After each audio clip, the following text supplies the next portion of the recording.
hoje a gente dá início a essa série de mensagens, muito além do Noel. A gente vai falar acerca do Natal. Vamos falar sobre o Natal, começando já, em novembro mesmo, mas Natal à luz do Evangelho. O desafio dessa série de mensagens que eu estou produzindo, não sozinho, eu tenho um parceiro que está trabalhando comigo, que é o pastor Robert. A gente está os dois trabalhando juntos, estudando cada tema junto, escrevendo junto essa série. A gente vai falar acerca de temas relacionados ao Natal, coisas que são muito restritas ao período do Natal. Tá? Então, se a gente for falar, e a ideia da série é a gente refletir cada um desses temas e perceber eles, mas numa ótica bíblica. Bom, é isso que a gente vai fazer. Mas quando a gente para pensar acerca de coisas de Natal, né, eu e você, a gente poderia lembrar de um monte de coisa que é típica de Natal e Natal brasileiro ainda, né? Qual é a primeira coisa que vem na sua mente quando a gente chega no período de Natal? É uma coisa que todo mundo vai lembrar. Quando chega período de Natal e você vai no shopping center, o que é que você escuta? Eu escuto, então é Natal. Não é? Não toca tudo? Não, você vai no shopping, toca não é nem o CD, quando ela lançou era LP, né? Já faz tanto tempo isso aí, né? E toca ele inteiro. Acho que ele só tem esse, né? Os músicos brasileiros não produzem muita coisa de Natal. É por isso que os corais precisam ir para os shoppings para dar uma quebrada, né? Nesse disquinho da Simone, porque só toca isso de ponta a ponta, toca o CD dela inteirinho, né? Então é Natal, festa cristã, o ano termina. E é as que cantam. O que mais que tem de Natal que a gente lembra? Hã? Panetone. Tem que ter panetone no Natal. Mas se falou em comida, panetone, tem uma coisa que todo mundo faz um tipo de comida diferente no Natal, é verdade. Vai ter um monte de comida diferente, mas todas elas vão ter um ingrediente comum. Uva passa, tem uva passa, às vezes desde a comida do cachorro até o peru de Natal, tudo tem uva passa. Sim, o pessoal coloca uva passa em tudo, vai socando uva passa. Bem que a Patrícia não está aqui, mas eu ia confessar para vocês que ela tem uma metralhadorinha de uva passa. Ela carrega e sai, uva passa, vai jogando assim, sabe? Qualquer coisa que está saindo, ela vai jogando uva passa, em tudo. Até sanduíche que a gente faz, sabe, com presunto, queijo e uva passa no meio, tem uva passa. Tem jeito, não escapa. Uva passa, tem os presentes, certo? A gente dá presente, compra presente para o pessoal de casa, a gente dá presente para os filhos, dá presente para os sobrinhos, dá presente para o genro não ganha presente, não tem presente não. Mas a gente dá presente para as pessoas, né, que a gente tem mais carinho e tal. É por isso que o genro não ganha. Tô brincando, o genro ganha presente também, a gente dá uma meia, né, pro genro. O que mais que tem no Natal? Da árvore de Natal. Eu anotei algumas coisas aqui, árvore de Natal. Uma coisa que ficou moda também de um tempo para cá agora, as luzes, mas antigamente eram as luzezinhas, né, que a gente pendurava. Agora a gente está mais chique, né? Agora são os projetores de LED, né? Os projetores de LED. Eu fiz essa sugestão lá no prédio que eu morava lá e eles compraram lá um projetorzinho de LED. E o prédio do centro da cidade aqui, né, o pessoal pendura aquelas coisas. Então, imagina o trabalho que dá, a energia que consome aquilo. Aí a gente comprou um projetorzinho de LED, pagamos R$ 90 e ele acende sozinho quando fica escuro. E aí ele projeta as luzinhas, a impressão que dá é que o prédio está cheio de luz, né, pendurada nele, mas está no projetor.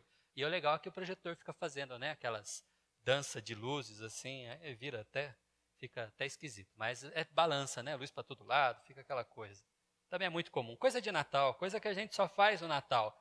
Mas, além do cotidiano, coisas que a gente faz no Natal, existe algo que é o que eu estou puxando para essa série de mensagens, né? Que eu vou chamar de espírito de Natal. Você já ouviu falar de espírito de Natal? Tem muito em filme, né? Você assiste o filme inteiro falando sobre espírito de Natal. Aliás, eu recomendo, saiu na Netflix um filme que chama Klaus, né? Que conta a história não do São Nicolau, mas conta a história de um lenhador que se chamava Klaus e, não vou dar spoiler, mas vai mostrar da onde surgiu a ideia de Papai Noel. Tá? Assista, é uma animação muito linda, você vai se emocionar.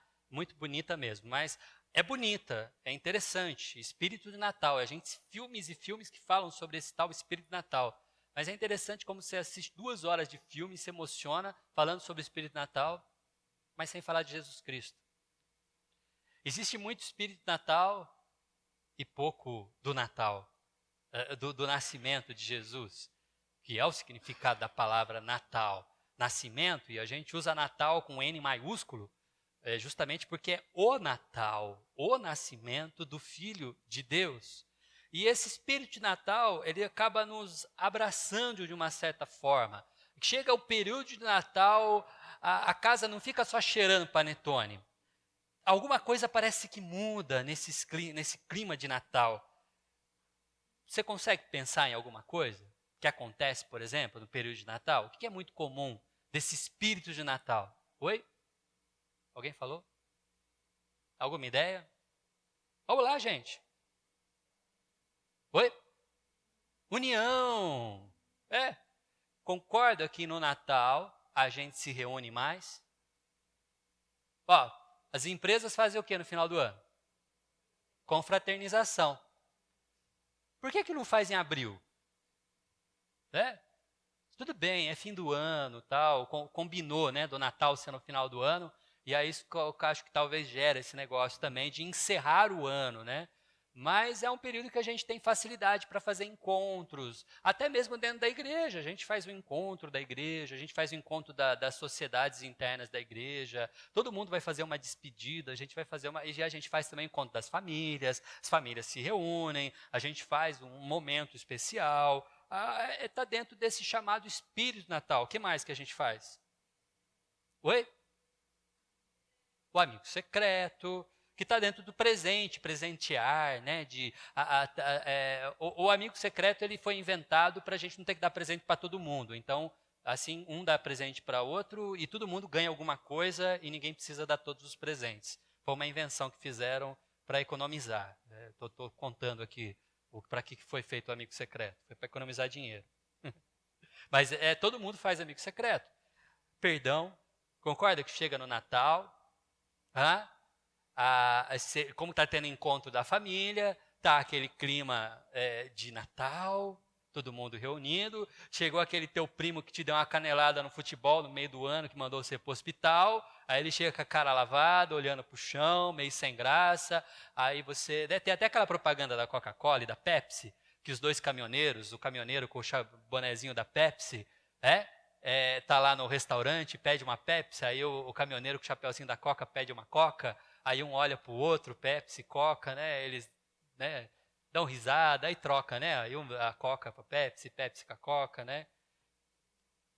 Tá, termina com briga essa propaganda, mas o cara da Pepsi não devolve a Coca de jeito nenhum, né? Mas é o clima, é o momento, né, de você aceitar, de você... Eu notei algumas coisas aqui, ó. Abraços, né? Ir à igreja, tem gente que vai na igreja só no Natal, né? É verdade, não tem? Tem gente que vai lá para a festa de Natal, vai, e até é uma coisa que a gente aproveita até para apresentar o evangelho, a gente faz isso, a gente quer receber todo mundo, mas é verdade, tem pessoas que separam para ir só nos dias de festa, vai quando tem o coral apresentando, aqueles momentos, mas a pessoa tem aquele sentimento de, terminando o ano, eu preciso agradecer a Deus pelo ano, então vai na igreja, no Natal, vai na igreja. Bom, todas essas coisas aí que a gente chama de espíritos natalinos. Essa série de mensagens quer pegar esses espíritos natalinos, esses movimentos emotivos da sociedade no período do Natal e mostrar alguns deles à luz da Bíblia. E é isso que a gente vai fazer. Por isso que essa série de Natal, na verdade, nós vamos terminar falando, né, sobre muito além de um Feliz Natal. Ho, ho, ho, Feliz Natal, né? A gente vai comprar as coisas e diz Feliz Natal. O que você quer dizer com Feliz Natal? É coma muito e se empanturre na ceia, é isso que você está dizendo? Ou passe a noite toda se alegrando com a sua família e é isso que você quer dizer? O que você quer dizer quando diz Feliz Natal? Qual é o significado de desejar Feliz Natal para as pessoas? A gente vai falar sobre... muito além de uma ceia, a gente ceia com a família, fazemos a ceia do Natal, mas espera aí, O que, que a Bíblia tem para falar sobre essa reunião em volta da mesa, em torno da mesa? A gente vai falar também sobre, muito além de reatar laços. Porque que a gente, no dia da noite de Natal, que a gente reúne a família, a gente perdoa as pessoas, a gente recebe todo mundo, a gente abraça aquele primo que a gente brigou, a gente abraça o irmão com quem a gente nunca se dá bem, a gente tem esse momento de reatar os laços, mas dura até que hora? O que, que significa esse reatar? O que, que a Bíblia fala sobre perdão? Como que ele deveria de fato acontecer? E a gente acha isso que a gente está fazendo muita coisa, malemar a gente suporta o tio com a história do pavê, e olha lá, mas o que a Bíblia tem para dizer a respeito disso? Tá? Ainda, o que a gente quer dizer com paz? Ó que se celebra a paz mundial muitas vezes, né? Nos brindes, a gente quer desejar paz. Aí todo mundo lê o texto errado na versão da Igreja Católica, né? Do paz aos homens de boa vontade. A tradução errada. Paz àqueles que Deus quer bem, porque é Ele quem dá paz. Mas o que, que a gente quer dizer com isso? E hoje, exclusivamente hoje, a gente vai falar sobre dar e receber, porque a verdade é que todo esse sentimento revela uma grande hipocrisia. Verdade. Porque isso é tudo fajuto, é um Natal Nutella. É fajuto, porque a gente só vive isso agora. O que, que a gente faz os outros 11 meses do ano? Como é o dar e receber nos outros 11 meses do ano? Como é que é o perdão? Como é que é o celebrar? Como é que é a paz? Como é que são os encontros? E a Bíblia não concorda com isso. Por isso eu quero catar cada tema, cada um deles, e destrinchá-los a partir de um ponto de vista bíblico. Hoje, falando muito além do Noel, que é uma palavra que significa Natal também, para não ficar Papai Natal, então importamos a palavra, ela tem uma origem em outra língua, misturado com francês também. Eu dei até uma pesquisada para checar certinho, mas seria Noel, né, a pronúncia correta dela, e a gente transliterou ela para o português e falamos Noel. Muito além disso tudo, o que é o dar e receber?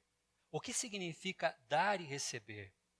Afinal de contas, a gente presenteia as pessoas no Natal, seja no amigo secreto, seja em casa. Além de fazer isso, a gente também faz doações no Natal.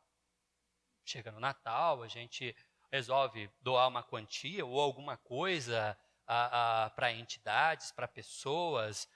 As empresas também fazem isso, para não falar que só a gente, mas as empresas também dão cestas de Natal para os seus funcionários. A gente é um período que a gente gosta de dar, de doar. O que a Bíblia tem para falar sobre isso? É verdade que somos mais generosos no Natal. Isso já é um problema. Por que no Natal? Como que é o resto do ano? Doamos coisas. Doamos mais gorjeta para o Uber. Nós participamos, né, de campanhas de doação.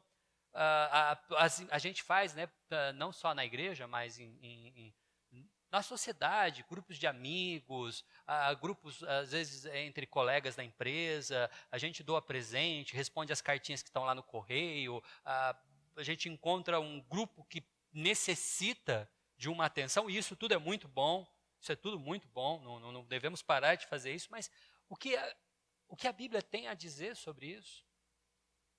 Então, deixa eu convidar vocês para ler comigo um texto que fala justamente sobre uma doação, sobre um momento de doação.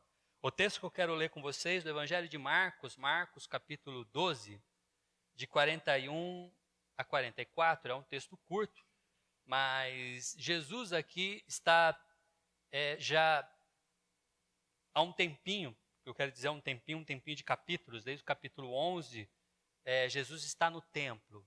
E ali no templo, Jesus já está falando com o pessoal, ele já está ensinando, ele está vindo num processo de falar com as pessoas, ao mesmo tempo que ele está sendo interrogado, ao mesmo tempo que os judeus mandam espiões para tentar atrapalhar a fala de Jesus, e aí Jesus vai falar sobre imposto ao César, vai falar sobre a ressurreição, vai falar sobre o seu senhorio, e ele está terminando no versículo 40, falando sobre os religiosos, os mestres da lei, a sua ganância. E aí ele entra na sequência no versículo 41. O paralelo desse texto, Lucas 21, também segue a mesma trajetória desde o capítulo 20, já no primeiro versículo, quando Jesus entra no templo para ensinar, e ele está ali falando com as pessoas. E segue o mesmo roteiro também, chegando até essa história que vai estar lá no versículo 1 a 4 do capítulo 21 de Lucas. Lucas e Marcos aqui estão bem paralelos mesmo, eles estão um do ladinho do outro, caminhando com suas histórias, e narrando exatamente a mesma história. Jesus sentou-se em frente do lugar onde eram colocados as contribuições. A palavra aqui no grego é gasofilácio, que é o termo que a gente usa hoje para a urna de coleta, né? A gente chama de gasofilácio, que é onde são colocadas as contribuições. No tempo dos judeus, lá no templo, esse lugar era chamado átrio das mulheres, que ficava bem antes da entrada do templo, um pouquinho antes, tem só uma escadaria entre o átrio das mulheres e o templo, que fica um pouco acima, e ali eram colocados 13 trombetas. Mais ou menos, imagine um trombone, sabe trombone? Assim, que tem aquela corneta, assim, aquela boca da corneta de metal, ali era o gasofilácio. Eram 13 desses espalhados ali pelo salão, e as pessoas colocavam suas moedas ali. E como eles eram de metal, o barulho, o ruído que se fazia era constante. Então você entrava ali naquele átrio, você imagina um lugar que você está o tempo todo escutando tilintar de moedinhas, porque o dinheiro, o único dinheiro que você tinha em mãos era metal. Você não tinha outra coisa que valia dinheiro, era só metal. Então era o constante barulho de metal caindo ali. E Jesus estava ali naquele lugar onde eram feitas as contribuições e observava a multidão colocando dinheiro nas caixas de ofertas. Muitos ricos lançavam ali grandes quantias. Então uma viúva pobre chegou-se e colocou 2 pequeninas moedas de cobre de muito pouco valor. Essas moedas de cobre, já a gente vai falar um pouquinho sobre elas também, mas essas moedas que a viúva coloca ali é chamado de Peraí que eu tenho mania de escrever grego mesmo no meu sermão. Aí eu tenho que ler o grego aqui, é lepta. Lepta, preciso aprender a escrever em português, é mania. Lepta significa um quadrante, é uma moeda romana comum, mas o quadrante, quando você vai pegar a quantidade dele, equivale mais ou menos a 1/16 do denário. O denário, vocês vão lembrar, quanto vale um denário? Quem frequentou a escola dominical sabe quanto vale um denário. Quanto vale um denário? Oi? Um dia de trabalho, Então, quando a pessoa trabalhava na sua casa, passou um dia trabalhando, você pagava um denário. Era o preço ali do trabalho, de qualquer tipo de trabalho braçal que era feito, era um denário. Eu fiz as contas, tá? E aí eu peguei aqui emprestado aqui, nem lembro de quem que eu peguei emprestado, da Leila? Foi a Leila que emprestou, tenho que devolver para ela depois. Sem juros, né? Só. Aí ela falou que quer 100 de volta. Falei que a gente vai dobrar o dinheirinho dela, orar. Se Deus quiser, vai virar 100. Se não virar, foi ele que não quis. Não tem nada a ver com isso. É isso aqui que valia, uma moedinha. 1/16, um quadrante. Valia R$2. Hoje. Hoje valeria isso, R$2. Ela deu 2 moedinhas, então ela deu praticamente R$4. Essa foi a oferta da viúva. E foi isso que ela colocou ali no gasofilácio. Uma moedinha dessa. A gente não tem moeda de R$2, mas tem a notinha, né, de R$2, que é uma dessa. Foi isso que ela colocou. Era muito pouco valor perto do que as pessoas estavam doando. Bom, esse aqui é o templo. Deixa eu mostrar para vocês. Essa imagem aqui do Logos Bible, uma das imagens que eu consegui, foi a que deu para ver melhor. A gente tem aqui toda a estrutura do que era chamada templo, embora templo mesmo é só aqui, tá? Aqui que é a construção famosa lá de São Paulo, é só esse negocinho aqui. Você vê o tamanho que é todo o espaço do templo. Esse aqui é o átrio dos gentios, e aqui, né, perto do pórtico de Salomão, que a gente tem aqui, a gente tem a entrada formosa lá, e aqui é o chamado Pátio das Mulheres, ou Átrio das Mulheres, é bem aqui. Tem uma outra imagem que eu peguei, que dá para mostrar assim, o desenho por cima, para você ver. Aqui é o pátio das mulheres. E os gasofiláceos, eles eram espalhados aqui. As mulheres só podiam andar até aqui. E era aqui nesse pátio que se fazia as ofertas. Aqui você tem a escadaria e a entrada para o templo. E aqui tem o templo, o altar, o lugar santo dos santos, o lugar santíssimo. Você tem toda a estrutura depois do templo para lá da escada. E é ali naquele lugar que Jesus está ensinando. E é ali que ele está falando com observando, né, toda a multidão e falando com os seus discípulos. Né? Bom, a gente tinha visto o texto anterior aqui. Chamando para si os seus discípulos, então Jesus declarou: afirmo-lhes que essa viúva pobre colocou na caixa de ofertas mais do que todos os outros. Todos deram do que lhe sobrava, mas ela, da sua pobreza, deu tudo o que possuía para viver. Vamos fazer uma oração? Pedir a Deus que nos ilumine, nos ajude a entender, nos ajude a compreender essa mensagem. Pai amado, bendito Deus, nos acolhe agora, Senhor, na tua sabedoria, no teu entendimento. Que o teu Santo Espírito nos ajude a perceber, que o seu Santo Espírito nos ajude, Senhor Deus, a compreender esta mensagem e aplicar para a nossa vida, Pai. Em nome de Jesus, amém. Muito além de dar e receber, porque dar e receber é uma prática comum para a gente. Mas a verdade é que o nosso dar e receber está muito preso à nossa vontade de dar e também à nossa vontade de receber. Damos às vezes esperando algo. É verdade, a gente faz isso. A gente faz esperando algo em troca. E às vezes, quando damos, escolhemos exatamente a pessoa para quem a gente quer dar, porque a gente espera que ela mereça. Afinal de contas, quem não viu quando vai aquelas pessoas precisando de alguma intervenção lá nos programas de auditório, estilo Luciano Huck, e aí as pessoas começam a gritar, né? Ele merece, ele merece. A pessoa tem que merecer. Se a pessoa não tem uma história de vida que faça por merecer, se a pessoa não está dentro de um contexto que nos convença que ela merece, a gente não doa. A gente não doa. É assim que nossa matemática funciona, é assim que a mente humana funciona. A mesma coisa acontece em todas as estruturas em que doa. Sim, a gente tenta achar um jeito de usar desse recurso de doar para ter algo em troca. As empresas dão presentes, muitas vezes, por um sentimento genuíno de querer ajudar, de querer deixar todo mundo melhor. Mas lá no fundo, em alguns casos mais do que outros, existe também o interesse em ter um retorno. De pessoas mais satisfeitas, pessoas mais respondendo melhor. Afinal de contas, a gente está cuidando bem, então preciso de um retorno. Quando a gente faz isso em casa, a gente dá o presente para o filho, mas a gente quer a obediência. A gente dá o presente para o pai, mas quer que ele se pegue leve também nas ordens em casa.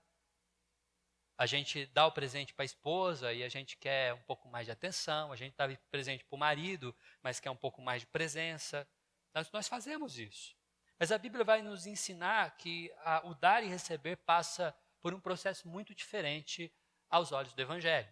Então eu quero trazer para vocês três ensinos. Nós vamos ver depois duas observações, vamos dizer assim, ou duas características assim, para a gente tirar desse texto, que também vai nos ensinar. E a partir daí tirar algumas aplicações também, tá? Como a gente pode reagir a isso que a gente está vendo, nesses três ensinos e essas duas observações do texto. Três ensinos, o primeiro deles. Doar não tem nada a ver com a quantidade.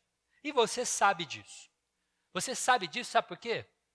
Porque quando seu filho te dá de presente a gravata de macarrãozinho da escola, você fica feliz.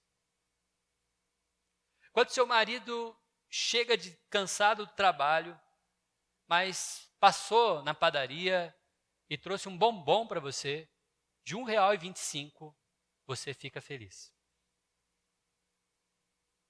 Quando chega no seu aniversário e pessoas que são significativas para você, pessoas que têm significado para você, mandam um recadinho de WhatsApp que não custa exatamente nenhum centavo, dizendo feliz aniversário, que Deus te abençoe, você fica feliz.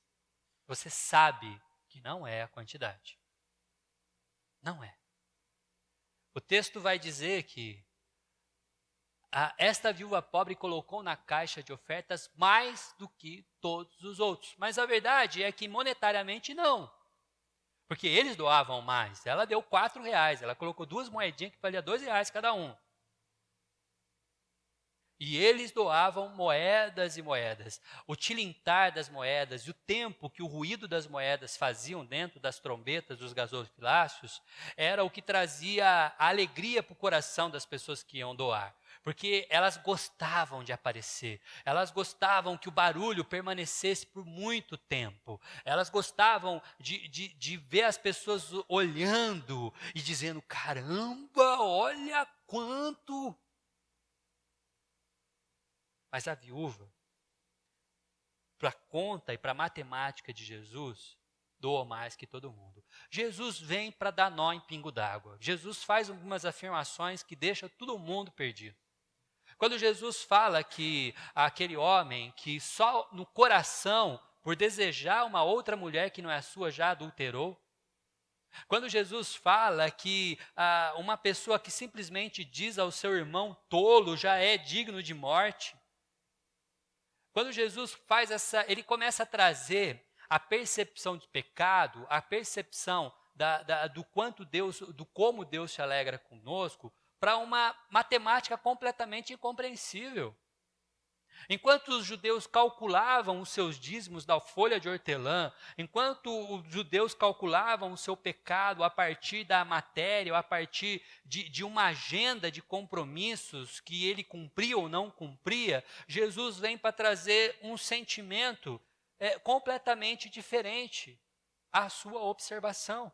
Ele não é mais matemático, de forma alguma. Por isso, nós não podemos domesticar a nossa doação a valores. Todos estão doando aqui, os ricos e a viúva. E todo mundo está participando para a manutenção do templo, isso é muito bom.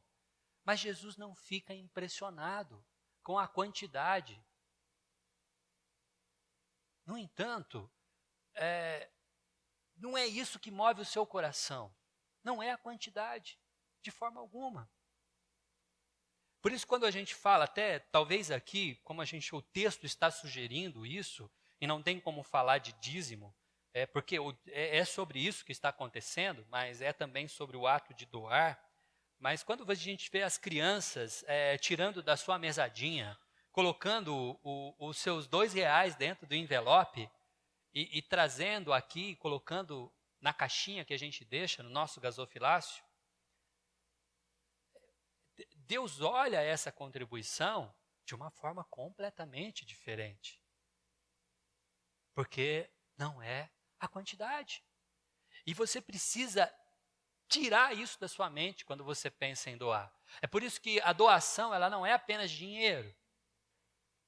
Aliás, isso é uma coisa para a gente aprender.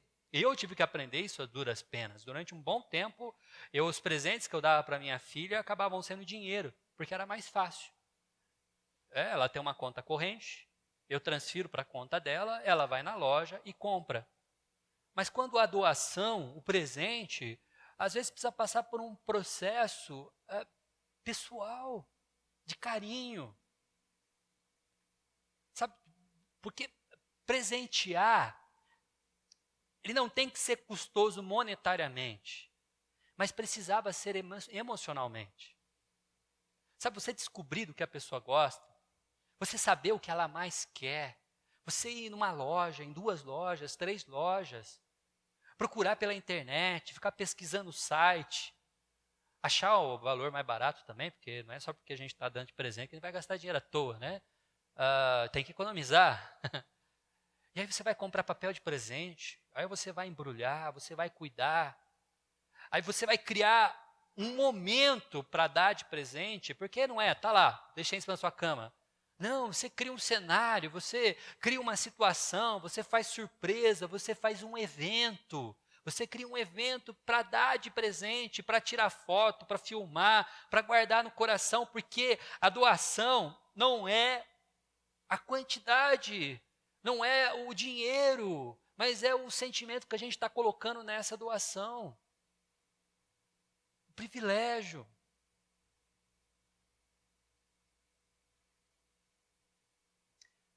Tinha um presbítero em Piracicaba que uma vez estava chorando demais num culto, porque ele não conseguiu dizimar aquele mês. Eu lembro dele com muito carinho. Coração de alguém que quer doar. Quer. Ele estava triste, porque quer participar, porque quer, é essa emoção. Jesus, quando olha o coração dessa mulher, entende, ela está doando de verdade. Isso sim é uma doação. Isso sim faz sentido. Uma segunda lição que a gente aprende, olhando para esse texto bíblico, é que Jesus encara para fazer essa conta a disposição de se doar. Qual é a disposição que você tem? Olha o que ele vai falar. Todos doam do que lhe sobrava, mas ela, da sua pobreza, deu tudo o que possuía para viver. O que motiva o coração dessa mulher a doar? O que motiva o coração dessa mulher a levar seus R$ 2? O que ela tinha para comprar um pãozinho na padaria? No máximo. Vamos lembrar que a viúva, no tempo de Jesus, não tem aposentadoria pelo INSS. Se ela é viúva, obviamente, ela não tem marido. Qual é o sustento dela? Ela não tem. É por isso que as leis sociais faziam com que o agricultor deixasse a sobra do que caísse nas valas para que as viúvas e os órfãos tivessem o que comer. A viúva não tem sustento. A única coisa que ela tem é a propriedade que está no nome do filho dela.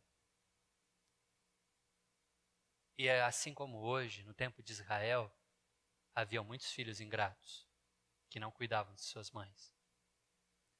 O único sustento de uma viúva viria através dos filhos. Fora isso, ela pediria esmolas. E essa mulher, que não tem garantia de dinheiro, que não tem uma mesada, que não tem uma fonte de renda mensal, simplesmente pegou o que ela tinha, foi lá e doou, e colocou no gasofilácio. Um dos sentimentos, obviamente, que ela tem para fazer isso é gratidão. Essa viúva provavelmente olha para a sua vida, olha para a sua história e tem muito a agradecer. Mas, pastor, como pode? Graças a Deus existem pessoas assim, que conseguem olhar para a situação, por mais complicada que seja, e encontra motivos para ser grato. Tem gente que tem de tudo, talvez não tenha do melhor, mas tem de tudo. Mas a primeira ação é reclamar. Está num culto como esse, num momento como esse, reunidas as pessoas adorando a Deus, e aí a pessoa reclama. Mas o culto de hoje, meu Deus do céu. O pastor fala demais. Reclama. Deus presente nós em comunhão, adorando a Ele, e a pessoa implica com a bateria. O Vitor, primeira vez tocando, desceu o braço, hein, Vitor? Ô, louco. Tô brincando, Vitor, não desceu o braço, não. Mas é verdade. Gratidão, falta gratidão. Essa mulher, ela era viúva, não tinha renda, ela não tinha sustento, ela não tinha de onde tirar dinheiro. Ela simplesmente conseguia olhar para a sua pobreza e ser grato a Deus no meio da sua pobreza. Ela não tinha janta para esse dia, mas ela era grata a Deus. É gratidão.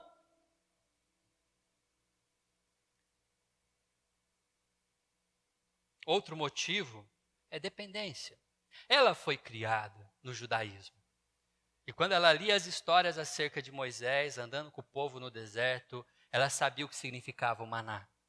Ela sabia o que significava depender de Deus todos os dias. Ela sabia o que era não ter a comida e saber que no dia seguinte, quando amanhecesse, o pão do céu estaria sobre a areia do deserto. Porque Deus, de alguma maneira, provê. Eu não sei como, eu não sei quais os meios, eu não sei como Deus faz, mas eu sei que Ele provê. Eu sei que Ele vai dar um jeito, eu sei que Ele vai me sustentar. A palavra de Deus diz que o justo não mendigará o pão. Ele vai suprir.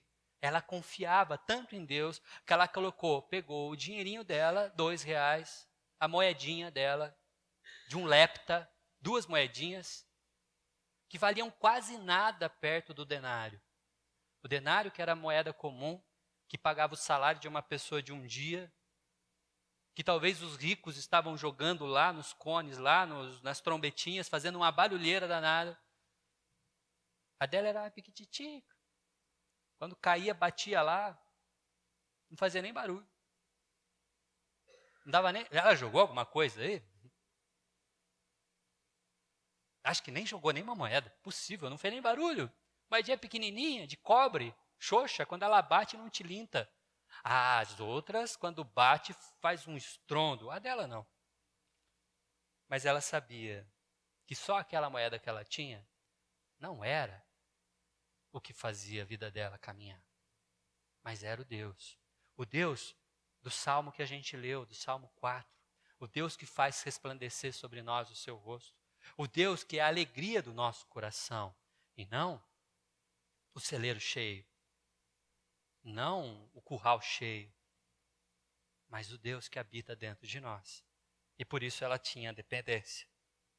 Agora, o que o texto vai dizer a respeito disso, da onde eu concluo essas ideias, é que é da sua pobreza que ela tira para doar.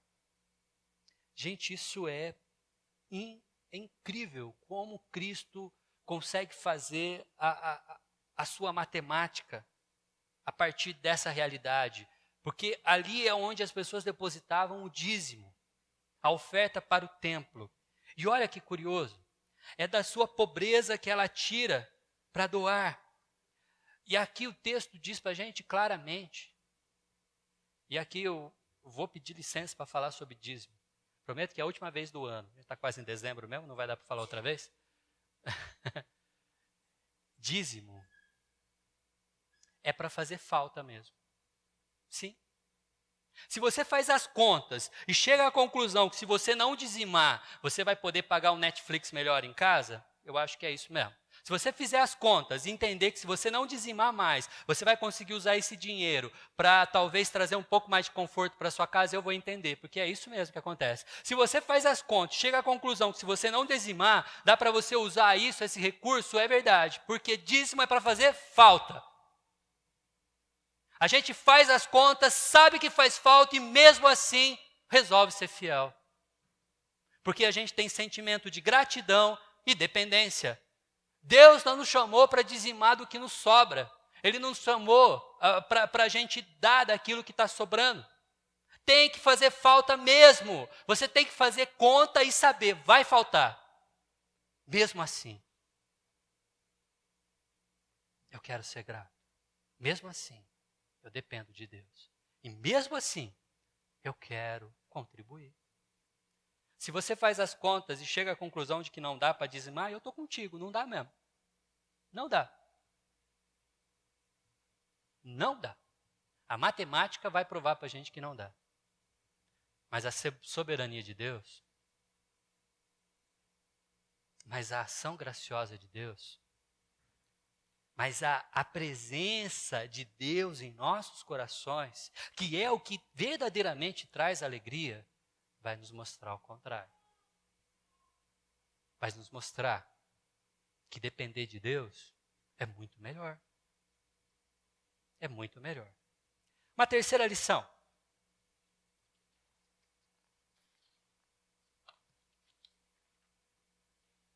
Doar sem esperar retribuição. Vamos lembrar? O texto anterior, eu trouxe o texto anterior aqui, ó. Eu comentei com vocês, mas mesmo assim eu resolvi colocar. Eles devoram as casas das viúvas e para disfarçar fazem longas orações. E Jesus Cristo, antes de entrar nesse texto, antes dele começar a falar sobre a viúva, ele estava falando com os seus discípulos e pessoas ali em volta, fariseus já tinham perturbado, e aí ele estava falando sobre a ganância dos homens. Ele está falando da ganância das pessoas. E ele está falando especificamente dos escribas aqui. Ele não está falando exatamente dos sacerdotes, mas ele está falando a respeito de como eles vivem. Os homens eram assim. Eles tentavam explorar, eles exploravam de todo jeito. E tentavam arrancar da onde não tinha. As pessoas davam o seu dinheiro lá na igreja para o sustento do templo e haviam sacerdotes que não estavam nem aí com o povo, eles corriam atrás dos ricos, porque os ricos precisavam ser bajulados para continuar dando mais. E é esse dinheiro que sustentava. Eles não acolhiam as pessoas, eles não estavam nem preocupados com a vida espiritual delas, eles não mandavam cartinha nos aniversários, eles nem sabiam quem era quem, eles estavam lá para fazer o serviço do templo. A mulher nem mesmo podia entrar ali no templo, ela só ficava no pátio das mulheres, nem subia a escadaria podia. Essa viúva chega para fazer a sua doação e ela tem certeza de que isso não trará resultado nenhum para ela. Não traz benefício para ela, porque o templo não cuida dela. O templo não sustenta ela. O sacerdote não está nem aí para ela, está bajulando os ricos. Ela doa sem esperar nada em troca. Por quê? Gratidão. Por quê? Dependência de Deus. Ela simplesmente entrega. Ela simplesmente está ali entregando tudo. Ela simplesmente está disposta. A doação dos ricos era diferente. Os ricos, quando eles iam doar, você sabe o que eles faziam? Eles contratavam um cortejo para acompanhar a doação deles. E eles separavam os saquinhos de moeda que eles iam doar para doar várias vezes, em várias trombetas ao mesmo tempo, para fazer um barulho grande que ia ecoar e ia tomar o salão. Enquanto o cortejo os acompanhava, porque eles queriam ser vistos, eles queriam ser aplaudidos, esse era o retorno. Era isso que eles queriam de volta, mas não é o caso dela. Ela não tinha nada para receber de volta. Ela não tinha nada para pegar de volta. A doação não pode esperar um retorno. A doação que a Bíblia nos ensina não é para ter algo de volta. A gente doa simplesmente porque a gente quer doar. A partir do Evangelho de Jesus Cristo, o doar faz parte de uma ação genuína de quem está satisfeito com o que tem e quer abençoar o outro. É simples assim. Agora, o que a gente pode observar desse texto, além do que a gente viu na vida da viúva? Pode prestar atenção, pode talvez tirar como um destaque. Jesus observava. Estava olhando. A oferta de R$2 da viúva, insignificante aos nossos olhos, não fazia barulho no gasofilácio, que era muito pequena a moeda, era muito insignificante, mas fazia barulho no coração de Deus. Jesus sentou-se em frente ao gasofilácio e observava a multidão. Esse termo observar que está aí é um termo específico da palavra hebraica. E ela significa etheorei. Etheorei. Ela significa observa, acompanhando e percebendo o que é diferente. Não é um observar como a gente observa às vezes a paisagem no horizonte, é um olhar clínico. Jesus está observando e prestando atenção. Ele está olhando. Ele está atento a você, a mim. Ele nos observa. Ele sabe o que nos move. Ele sabe o como a gente faz nossas ofertas. Ele sabe qual o motivo da nossa doação. Ele sabe o que se passa na nossa mente e no nosso coração. E Ele sabe quando de fato estamos doando do jeito que Ele se alegra ou não. E Jesus também ensina, porque Ele chama para si os seus discípulos e começa a ensinar. No versículo 43, ele observa e então ele chama eles para dizer, olha, presta atenção nisso que aconteceu. E isso aconteceu há mais de 2000 anos atrás. Mas ainda hoje, Jesus nos chama para aprender do que ele tem ensinado. E esse momento aqui, que estamos aqui, é para isso.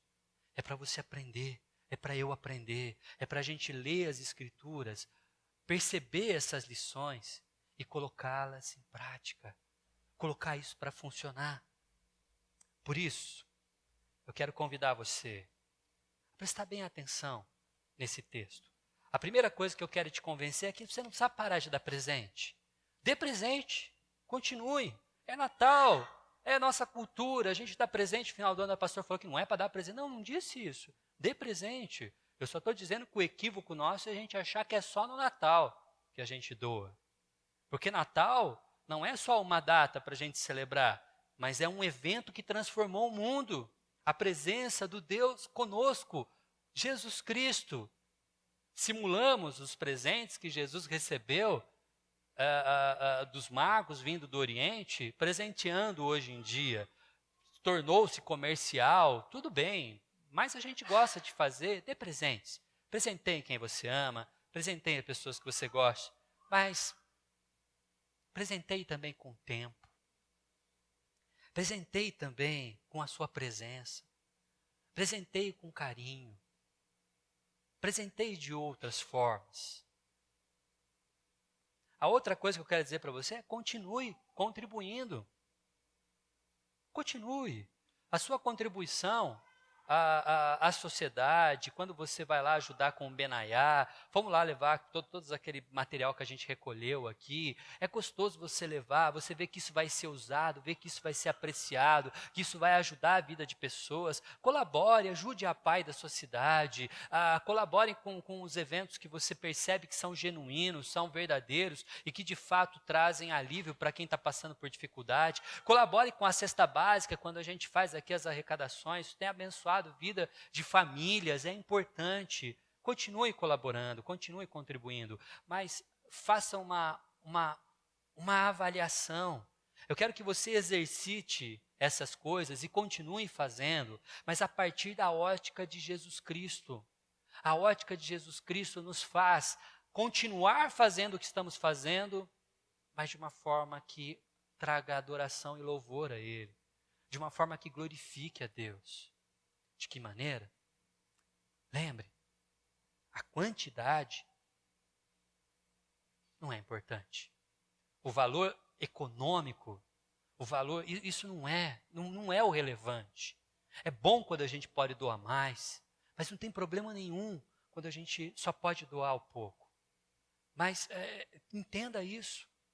Mas se você quiser ter uma medida, lembre que sempre que você doar, sempre será pouco. Porque Jesus doou para mim, para você, o que lhe era mais caro. A gente não consegue nem contar quanto custa a vida de Jesus. Quanto vale? Mas ele deu a vida, foi isso que ele doou por mim e por você, diante de um preço tão alto como a vida do nosso próprio Senhor, do Filho do Deus vivo, sendo entregue, morto, sacrificado por mim e por você. O que é o que a gente pode doar? O que significaria tudo o que a gente tem sendo doado? Não é a quantidade. Segunda coisa que a gente aprendeu é a disposição. Lembra? Seja grato. Cultive gratidão no seu coração. Pare de reclamar, querido. Cultive a gratidão. Olha tudo que Deus tem dado para a gente. Dá uma olhada para tudo que Deus tem dado na sua família. Presta atenção naquilo que você tem à sua disposição. Quando você for doar, seja motivado pela gratidão por tudo aquilo que Deus já tem dado à sua vida. Faça isso com gratidão no coração. Pare de reclamar. Não tem nada mais chato que a gente reclama. Não reclame. Seja grato. Encontre motivos, porque tem de sobra. Motivos de sobra para ser grato. Seja grato. Mas saiba que você precisa depender do único divino Deus. E por fim, quando você for doar, quando você estiver pronto para participar, quando você estiver pronto para dar tudo que você tem de coração, não espere nada em troca. Não doe para receber. Não coloque o seu dízimo para a igreja te beneficiar em alguma coisa. É incrível como tem gente, às vezes, que a primeira encrenca que tem, a primeira coisa que ela faz é parar de dizimar. Você está castigando Deus, é isso, querido? É isso que passa na sua cabeça? Ou está castigando, não sei. Para com isso. Não espere nada em troca. É isso que motiva o coração daquela viúva, mas principalmente é isso que motiva o coração de Jesus a entregar a vida dele por mim e por você. Você acha que ele tinha algo em troca para receber, salvando a mim e você? Ele foi cuspido, foi humilhado, foi pisado.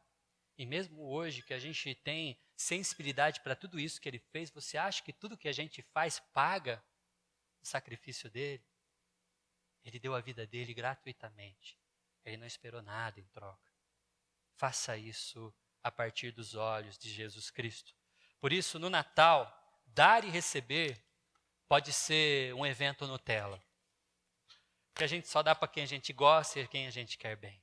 Jesus Cristo nos ajuda a refletir um pouco mais sobre o Natal e perceber que é muito além disso. Vai muito além apenas dar e receber. É abnegação, é disposição, é dependência de Deus. Que Ele abençoe a sua vida.